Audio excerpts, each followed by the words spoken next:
if voice is getting cut on the Discord and you're facing voice audio problem, so this video is for you. So first of all, you need to log into your Discord account on your system. After that, at the bottom you can see there's an option of user settings. Just tap on user settings and you need to scroll down and click on voice and video. Just tap on voice and video. So now you need to find this option, input sensitivity automatically determined input sensitivity. So you need to uncheck. If it is checked, you just need to uncheck and you need to simply make this cursor move around and you just need to adjust the volume from here.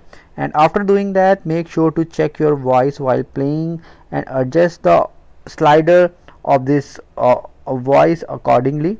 So make sure to do it properly and check it live also while playing the game. I hope this will resolve the issue, and if you still face any problem, you are free to comment and I will definitely give you reply. And if you find this video helpful, just hit on the like button and also subscribe my channel for my upcoming videos.